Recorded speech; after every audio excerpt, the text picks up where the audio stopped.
chicken cheese cutlet. আমি প্রথমে চিকেনগুলোকে ব্লেন্ডারে ব্লেন্ড করে নিয়েছি।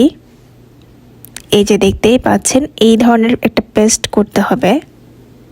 এখানে আমি 4টা বুকের মাংস নিয়েছি।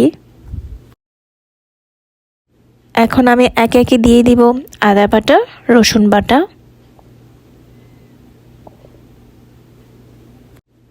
গোলমরিচ, পাপরিকা পাউডার, পুদিনা গুঁড়ো। আমি এখানে 1.5 চামচের মতো লবণ দিয়েছি। 1 চামচ ভিনেগার দিয়েছি, চাইলে লেবুর রস দিতে পারেন। এরপর দিচ্ছি টমেটো সস, দিয়ে দিচ্ছি চিজ। যদি চিজ পছন্দ না করেন সেক্ষেত্রে এটা স্কিপ করতে পারেন, তবে এটা দিলে একটা মাখালো একটা ভাব আসে, যেটা খেতে অনেক মজা। সব উপাদান দেওয়ার পর আমি সব কিছু একসাথে মেখে নিচ্ছি।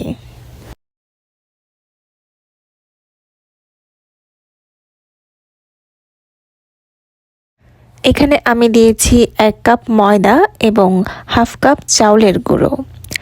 আর আপনারা চাইলে চাউলের গুঁড়োর পরিবর্তে কর্নস্টার্চ ব্যবহার করতে পারেন।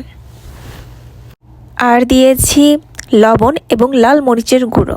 লাল মরিচের গুঁড়োটা দিলে ফ্রাই করার পর একটা সুন্দর বাদামি কালার আসে, যেটা দেখতে অনেক ভালো লাগে। অন্য একটা বাটিতে আমি নিয়েছি 2টো ডিম, দেখতেই পাচ্ছেন। এই ময়দার গুঁড়োর সাথে আমি একটু ব্রেড ক্রাম্ব অ্যাড করে নেব, তাহলে খেতে অনেকটা ক্রিস্পি হবে। এই ব্রেড ক্রাম্বটি আমি বাসায় বানিয়েছি পাউরুটি দিয়ে। প্রথমে হাতে একটু তেল লাগিয়ে নিতে হবে, তাহলে আমি যখন পেস্টটা মাখবো তখন সেটা আমার হাতে লেগে আঠালো হয়ে যাবে না। আঠালো হয়ে গেলে কিন্তু এটা আসলে শেপে আনতে খুবই ডিফিকাল্ট হয়ে যায়। আমি এখন এই পেস্টটাকে একটা বলের মতো শেপ দিব। আপনারা চাইলে আপনাদের ইচ্ছে মতো শেপে বানাতে পারেন। এরপর আমি ডিমের মধ্যে একটু উল্টে পাল্টে নিয়ে এই যে ময়দার যে পাউডারটা দেখছেন, এখানে আমি কিছুক্ষণ ঘুরিয়ে নিব এবং এটা আমি 2বার করেছি, যাতে ময়দাটা খুব ভালো মতো এই বলের গায়ে লাগে।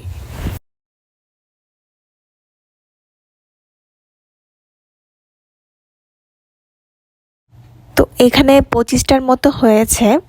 এখন আমি এটা এইভাবে ফ্রিজে রেখে দেব, ডিপ ফ্রিজে। তো রেখে দেওয়ার পর হবে কি, এটা একটু শক্ত হয়ে যাবে। শক্ত হয়ে গেলে আমি একটা এয়ারটাইট ব্যাগের মধ্যে রেখে দেব। আপনারা চাইলে যে কোনো একটা বক্সের মধ্যে করেও রেখে দিতে পারেন। এভাবে রাখলে সুবিধা হয় কি, এটা আর ভেঙে যায় না। সামনেই যেহেতু রমজান, তো এইভাবে চিকেন চিজ কাবাবটাকে আপনারা ফ্রোজেন করে রেখে দিতে পারেন। খাওয়ার আধা ঘন্টা আগে এটা বের করে রাখবেন এবং তারপর যখন এটা একটু নর্মাল হবে তেলে ভেজে খেয়ে নিতে পারবেন। আশা করি আপনাদের ভালো লেগেছে। এভাবে আপনারা ট্রাই করে দেখতে পারেন। Potato cutlet. এখন আমি করব আলুর কাটলেট। এর জন্য সিদ্ধ আলুটাকে আমি ম্যাশ করে নিয়েছি ভালো করে। এখানে আমি নিয়েছি ফ্রাইড অনিয়ন, গার্লিক পাউডার, লবণ, জিরে গুঁড়ো, ধনে গুঁড়ো, চাট মশলা, গরম মশলা, চিলি ফ্লেক্স এবং ধনে পাতা। সবগুলো এখন আমি খুব ভালো করে মেখে নেব।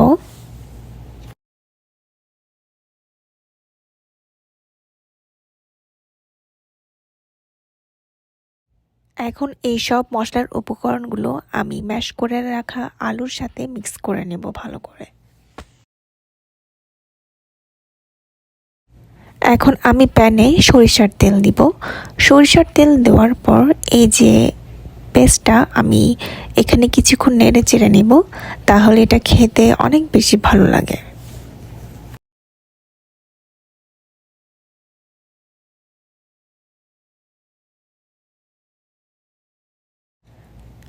ঠান্ডা হওয়ার পর এখন আমি এই আলুর পেস্টটাকে একটা লম্বা শেপে দিব। আপনারা চাইলে এটাকে বলের মতো শেপ করতে পারেন। আগের বারের মতো আমি হাতে তেল লাগিয়ে নিয়েছি, যাতে এটা আমার হাতে লেগে আঠালো না হয়।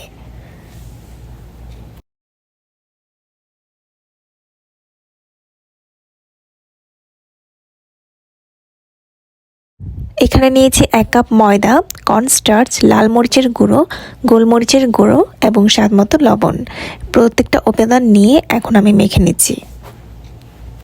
আগের মতোই নিয়েছি 2টো ডিম আর ব্রেড ক্রাম্ব। ব্রেড ক্রাম্বটা আমি বাসায় বানিয়েছি, আগেই বলেছি।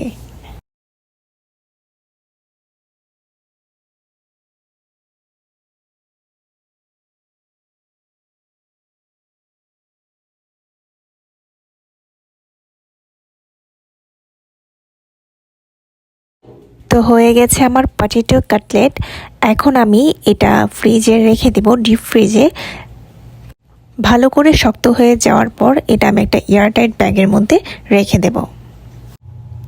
এখন আমি করব টুনা ফিশের কাবাব। এই জন্য আমি নিয়েছি ধনেপাতা, ভাজা পেঁয়াজ এবং কাঁচা পেঁয়াজ, টুনা ফিশ, ম্যাশ পটেটো, গরম মশলা, ধনে গুঁড়ো, জিরে গুঁড়ো, লাল মরিচের গুঁড়ো, লবণ, আদা, রসুন। এখন সব উপাদান আমি একসাথে এখানে মেখে নিব। তার জন্য একটা আমার বড় বোল দরকার, তাই আমি একটা বড় বোলের মধ্যে এটা করছি, তাহলে এটা মাখতে খুব সুবিধা হবে। আপনারা চাইলে টুনা ফিশের বদলে যে কোনো ফিশ ব্যবহার করতে পারেন, সেক্ষেত্রে আপনার কাঁটাটা ফেলে দিতে হবে, বা যেসব মাছে কাঁটা নেই এই ধরনের মাছ দিয়ে এই ধরনের কাবাবটা করতে পারবেন। আর অবশ্যই পানিটা খুব ভালো করে ঝরে নিতে হবে।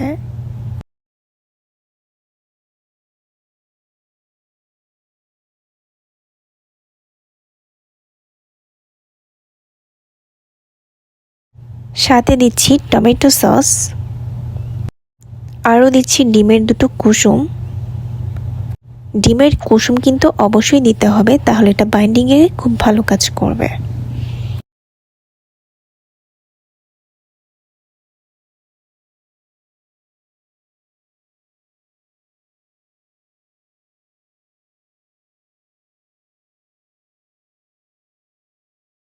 আমি আবার তেল লাগিয়ে এই টুনা ফিশের পেস্টটাকে একটা চ্যাপ্টা শেপ দিব।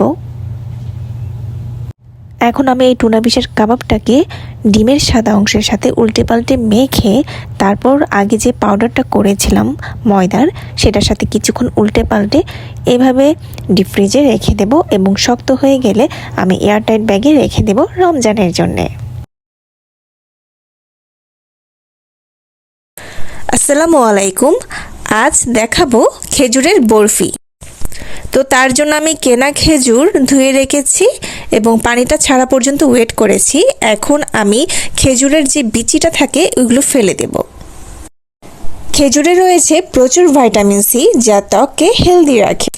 আর যাদের শরীরে আয়রনের অভাব রয়েছে তারা প্রতিদিন খেজুর সেবন করলে এই সমস্যা থেকে মুক্তি পাবেন। প্রতিদিন খেজুর এবং ড্রাই ফ্রুটস খাওয়াটা খুবই দরকার।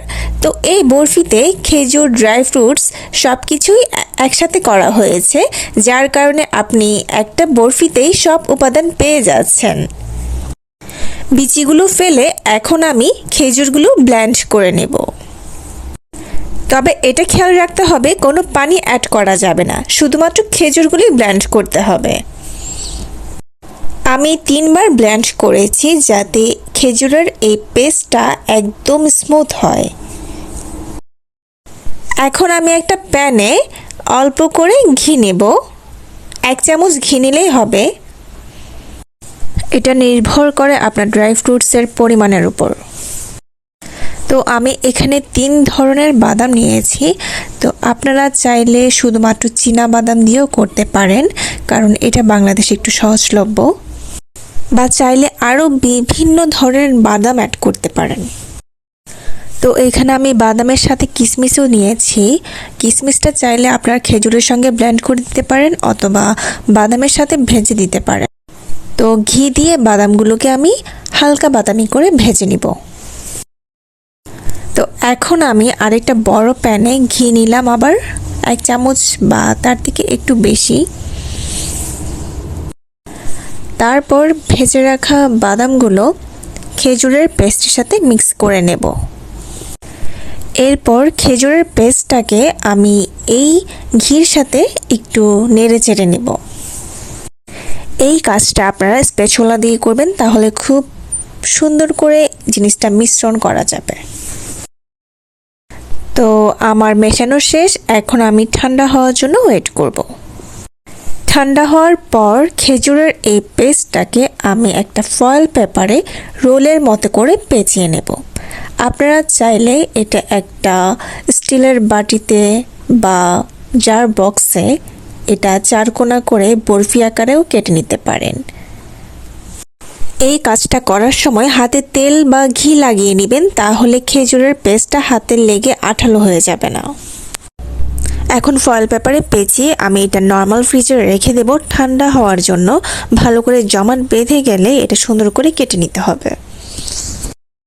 ঠান্ডা হয়ে গেলে ছুরি দিয়ে কেটে পরিবেশন করবেন মজার বরফি। আর এটা আপনারা সংরক্ষণ করতে পারবেন 1 মাসের মতো। তো সামনে যেহেতু রমজান, আমরা যদি খেজুর এমনি না খেয়ে এইভাবে বরফি বানিয়ে খাই, সাথে তো ড্রাই ফ্রুটস আছেই, তাহলে কিন্তু এর পুষ্টিমান অনেক গুণ বেড়ে যাবে। তো এটা বাসায় অবশ্যই বানাবেন এবং আমাকে কমেন্টে জানাবেন কেমন হয়েছে।